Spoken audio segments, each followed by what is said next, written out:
ओम श्री गुरुवे नमः। ईश्वरो गुरुआत्मेति मूर्तिभेदो विभागिने व्योमवत् व्याप्तदेहाय श्रीदक्षिणामूर्ते नमः। ओम शांति शांति शांति। ओम। प्रणाम भगवान।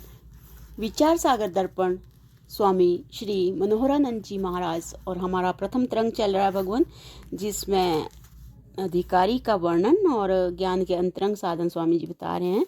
तो यहाँ पे बात चल रही है कि एक देशी मत की जो है असमीचीनता।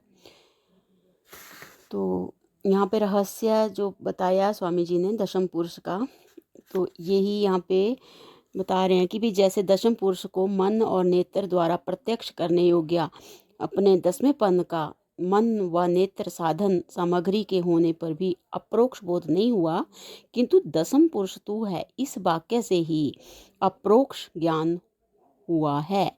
इसलिए दशम के अप्रोक्ष ज्ञान का प्रमाण मुख्य साधन तो शब्द है।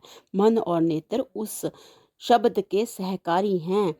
उसी प्रकार ब्रह्म के साक्षात्कार का परिणाम मुख्य साधन तो महावाक्य शब्द हैं तथा साधनों द्वारा शुद्ध मन उसका सहकारी है।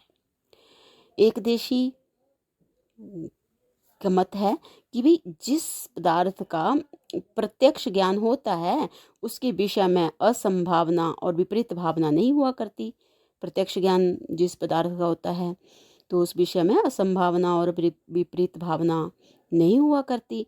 अतः महावाक्य के श्रवण मात्र से ही यदि ब्रह्म का प्रत्यक्ष ज्ञान हो जाता है तो फिर संशय व भ्रांति के न रहने से वेद विहित श्रवण मनन व निधिध्यासन अनावश्यक होने से व्यर्थ ही हो जाएंगे। तो सिद्धांती कहते हैं कि भाई यह आपका कथन ठीक नहीं, क्योंकि प्रत्यक्ष दर्शन होने पर भी दूषित अंतःकरण में संशय व भ्रांति बनी रहती है। जैसे राजा को जंगल में गए हुए अपने जो बुरछू नामक मंत्री का प्रत्यक्ष ज्ञान होने पर भी विपरीत भावना इनकी भ्रांति दूर नहीं हुई, उसी प्रकार महावाक्य से ब्रह्म का अप्रोक्ष ज्ञान होने पर भी जिसकी बुद्धि में असंभावना और विपरीत भावना दोष होते हैं उसका दोष रूप कलंक सहित ज्ञान मोक्ष रूपी फल का हेतु नहीं होता।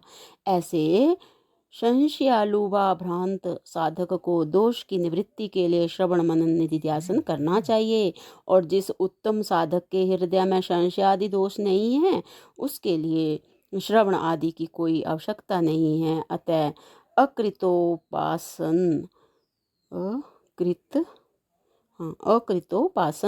इनकी जिसने पूर्व उपासना आदि साधनों द्वारा अपने मन शुद्ध नहीं किया है, ऐसे साधक के लिए अकृतोपासन बोला कि भाई जिसने उपासना आदि से जो है पूर्व जन्म में अपने मन को जो है वो शुद्ध नहीं किया है, ऐसे साधक के लिए वेद विहित श्रवण आदि असंभावना आदि दोषों के निवृत्त होने से सफल होने के नाते व्यर्थ नहीं है, और उत्तम अधिकारी के हृदय में संशय आदि दोषों के ना रहने से उसे केवल महावाक्य के श्रवण मात्र से ही ब्रह्म का अप्रोक्ष ज्ञान हो जाता है।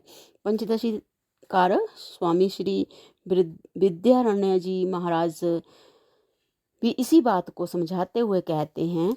मंत्र है भगवान पंचदशी का 7/17। तो इसका अर्थ है मंत्र का कि भाई वेदांत के आचार्य भगवान शंकराचार्य जी ने वाक्य वृत्ति में ब्रह्म का अप्रोक्ष साक्षात्कार करने के लिए ही महावाक्य है ऐसा कहा है। इसलिए महावाक्य से ब्रह्म का प्रत्यक्ष ज्ञान हो जाने से कोई विप्रतिपत्ति